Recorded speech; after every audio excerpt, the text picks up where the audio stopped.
عليكم ورحمة الله وبركاته، حبايب قلب مطبخ جودي الفرفوشة، ازيكم؟ وحشتوني. كل سنة وانتم طيبين ورمضان كريم عليكم وعلى حبايبكم يا رب العالمين يا رب. النهارده فيديو جديد ومختلف. هنعمل النهارده تشكيل حلويات كتير، وهنعمل قطايف، وانا اللي هعمل العجينة بايدي ان شاء الله النهارده.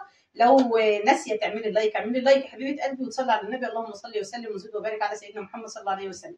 احنا علقنا على الشربات في اول حاجه خالص كده هنا اهو، تمام، عشان نبقى ايه انتهينا من الشربات وهنجهز اللي احنا عاملينه. هنعمل كنافه، هنعمل بقلاوه، نوعين بقلاوه، هنعمل قطايف، هنعمل حاجات حلوه. وتابعيني يا ست الكل. حبايب قلبي، احنا هنبتدي الاول بالكنافه. ده نص كيلو كنافه جايباه من امبارح، حطاه في الفريزر وفركته بايدي كده، طلع ايه زي العسل. عملت عليه شويه سكر بودره، وهنسيح عليه شويه سمنه، يعني قولي قيمه كوبايه سمنه حلوه كده بالصلاه على النبي. انا مسخناها، بصوا بتغلي ازاي اهي. هنفركها بايدينا وتخلي السمنه والسكر يتلغلغوا مع بعض كده، يتلغلغوا لغليق تخلي الكنافه تشرب من السمنه وتشرب من السكر، تمام. ان شاء الله دي كميه، ده نص كيلو، هنحاول نعمل منها صينيتين اهي، اكنك بتعملي كده حبيبات رمل كده. ما تنسيش يا قلبي تشتركي في القناه لو حاجه عجبتك اهي. شوفي بقى شكلها اتغير ازاي وبقى حلوه. يلا على البوتاجاز عشان نعمل القشطه الكدابه او المهلبيه بتاعتنا. بصوا حبايب قلبي، ده هنا جايبين حوالي 3 كوبايات لبن، عليهم 3 معالق نشا، عشان انا بحب الايه المهلبيه بتاعتي تبقى خفيفه، تمام. هنحط عليها شويه سكر، حط عليها شويه سكر بس، ونقلب على البارد.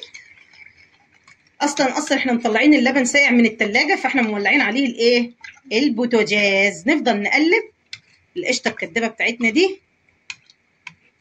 ولو عندك حته قشطه بلدي برضو حطيها عليها، الله هتنقل الطعم في حته تانية. بس انا ما طلعتش بصراحه. ما شاء الله ما شاء الله ما شاء الله. تفضلي تقلبي لحد ما القوام ما يتقل معاكي. بصوا حبايب قلبي كده القشطه الكدابه بتاعتنا اتعملت اهي. لازم النشا تلاقيه بيبقبق معاكي كده، وتقومي جايه طافيه خلاص. تسيبها بقى جنب منك، هتعملي بها اللي انت عاوزاه. انا بحبها خفيفه كده، ما بحبهاش تبقى تقيله معاكي اهي زي العسل. بسم الله ما شاء الله اللهم بارك. دول نص 3 كوبايات دقيق، عليهم 3 معالق نشا، وعليهم معلقتين سكر كبار اهم بالصلاه على محمد. تحطي عليهم بقى ايه كيس فانيليا، تحطي عليهم حته قشطه بالصلاه على محمد. يلا ننتقل للكنافه بتاعتنا. حبايب قلبي، بتحطي حبه سمنه تحت، بتاخدي طبق الكنافه بس، علشان احنا هنعملها بالمهلبيه لازم تعملي لها حرف كده علشان ما تقعش منك جوه الفرن. المهلبيه ما تطلعش منك من بره الكنافه اهي. طبقه تكون بنت ناس حلوه كده اهي، وتعملي لها حرف. لما هتعملي لها حرف، الحرف ده هيساعد معاك انه ما يطلعش الكنافه بتاعتك بره الايه الحشوه بتاعتك بره المكان. برضو احنا كده كده اصلا هنحافظ ان احنا ما نطلعهاش بره اهي. كنافة بالمهلبية جامدة جمودي، انا جامده جمودي. هي مغرقاها مهلبية. متحاوليش بقى ان خليها في الوسطانيه كده اهو بس. حط عليها كنافة من فوق بس ممكن تزودي عليها وتحطي مكسرات عادي، بس لا. هناخد بقى شوية من هنا، ناخد بقى ونحط الوش. بسم الله الرحمن الرحيم، يا بركة بسم الله.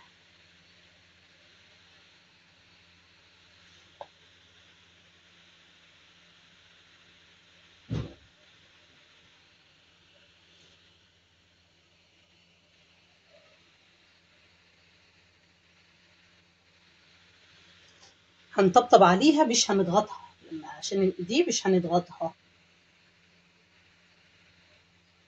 بسم الله. بصوا حبايب قلبي، احنا كده ظبطنا الوش اهو، ودهنا سمنه، وهندخله على فرن سخن جامد جدا، ولما يطلع نسقيه بالشربات. حبايب قلبي، احنا خلصنا النوع الاولاني من الكنافه اللي هي الكنافه بالقشطه، وهندخلناها الفرن. لما تطلع هنسقيها الشربات. هنعمل ايه تاني؟ هنعمل بقلاوه. هنعمل اصابع البقلاوه المحشيه كنافه بالمكسرات. عندي لفه جلاش حلوه اهي، وهنا حطيت في الطاسه سمنه، والكنافه بتاعتي قطعتها وحطيت عليها سكر بودره وهنحمرها عشان تاخد معانا اللون ده. ومجهزين معانا سوداني دقينه ومجهزينه، وهوريكم الحشوه واحنا بنحشيه. بصوا حبايب قلبي، شوفوا بقى بالراحه كده وعلى الهادي يا زبادي. حمري الكنافه بتاعتك وحط عليها شويه سكر بودره، وايد بتقلب وايد بتفك عشان تاخد معاكي لون ذهبي حلو زي ما انت شايفه كده. هنغمقها بس سيكه كمان، وهنركن كده الحشوه بتاعتنا بتاعت الجلاش جهزت باذن الله. هنحشي بيها الجلاش بتاعنا. وما تنسيش يا قلبي لو عجبك الفيديو تحطي لي لايك وكومنت حلو زي حبايب قلبي. انا جايبه بندق ومكلفه وصرف ودقاه مجروش كده، حطيته على الكنافه اللي احنا حمرناها زي ما انتم شايفين كده بقى. ونبدا نحشي الجلاش، ورقتين جلاش تدهنوهم بالسمنه، وتحطي الحشوه في النص وتلفي رول وتحطي في الصينيه وادعي لي. تحطي شويه حشو من بتاعتك كده ولفي. طبعا احنا دهنين ايه الجلاش بتاعنا بالسمنه، سمنه على زبده، سمنه بس انت واللي يجي معاك. الصاج بتاعك حلو زي ده، وتقومي جايه حاطه فيه جلاش. هنلف الصينيه كلها ووريها. خلصنا اللف بتاعنا اهو، وملينا الصاج بتاعنا الجميل. اللهم صل على النبي وجمال، بسم الله ما شاء الله. قطعي بقى، قطعي وحطي ادهني الوش سمنه ودخليه الفرن، ولما يطلع حطي له الشربات بتاعك عليه على طول، وهتقدمي احلى صوابع، احلى صوابع جلاش بالكنافه ممكن تكوني عملتيها.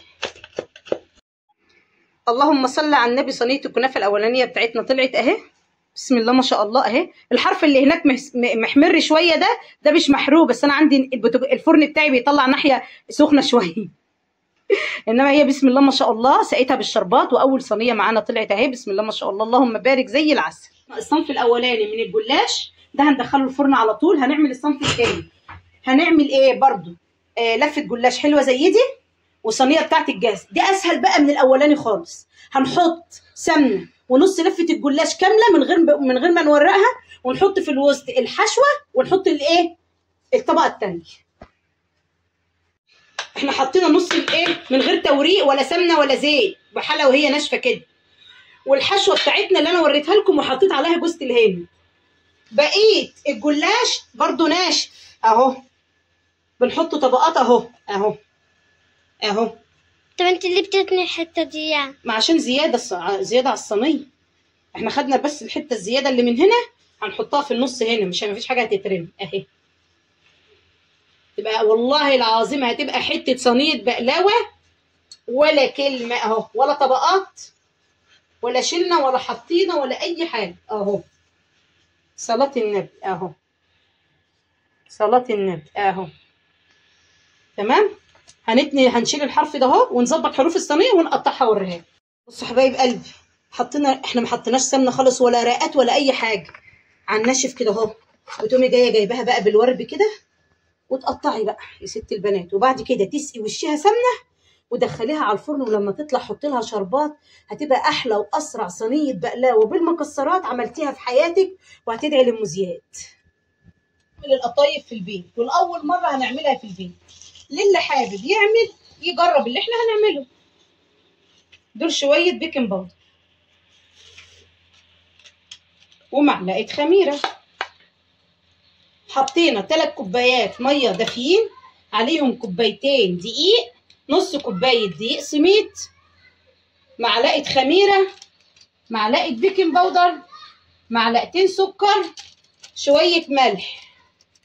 تاني في قلب الخلاط واضربي شويه بيكنج باودر اهو. تمام. ويا جودي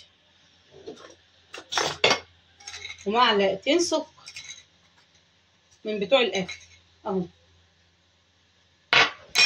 وشويه ملح، وهنضرب في الخلاط. دي عباره عن 3 كوبايات ميه دافيين، كوبايتين دقيق، نص كوبايه سميد، عليهم شويه معلقه خميره، معلقه بيكنج باودر، شويه معلقه صغيره كربوناتو، شويه ملح، شويه سكر، واضربي ونتوكل على الله.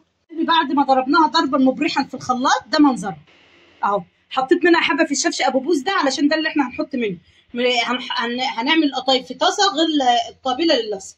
يعني ما ينفعش ولا ألمونيا ولا ستانلس. هنعمل القطايف، وادعوا لنا ربنا يحسن ما بين ايدينا، عشان انا اول مره اعمل العجينه وربنا يسترها معانا. هنسيبها تريح 5 دقايق ونشتغل فيها. البلاوه اللي انا قلت لكم عليها اهي طلعت، وادي الصوابع اهي عملناها. بصوا جميله جميله جميله جميله جميله صوابعك. بصوا شوفوا اللي احنا حاشينها كنافه وبندق، وديت اللي هي بالمكسرات، وادي الكنافه. انا بعمل هنا طبق مشكل عشان نوديه للجيران، وبعد كده هناخد الباقي كله للعزومه اللي احنا رايحينها، وبالف هنا والشفا يا خراشي على الجمال. بصوا اوريكم بقى البقلاوه اهي اهي. وبنعمل بقى في القطايف. بسم الله الرحمن الرحيم. بصوا من الجمال، بصوا من الجمال. شوفوا التوريقه، شوفوا الحشوه، ودي من فوق ودي من تحت. اللهم صل على النبي. احلى بقلاوه بقى. وبصي بصي لما تعملي حاجه كده، بصي اللهم صل على النبي، جمال وحلاوه. الله اكبر، بسم الله ما شاء الله. قسما بالله احلى شويه حلويات عملناها في رمضان يا حبيبه قلبي، وكل سنه وانت طيبه. وهوريكي القطايف كمان لما اخلصها.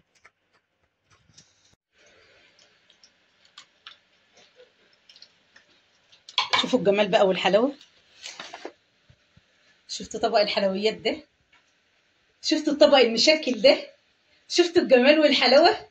قسما بالله انا صدعت من عمايل الحلويات. بصوا التشكيله دي عمايل ايديا وحياه عيني. الله اكبر، بسم الله ما شاء الله. الله اكبر، بسم الله ما شاء الله. عمايل ايديا وطبق حلويات تخشي بيه عند اي حد بالف هنا وشفا. تسلم ايدك يا ام زياد. والله يا جماعه عمايله بسيطه وخفيفه.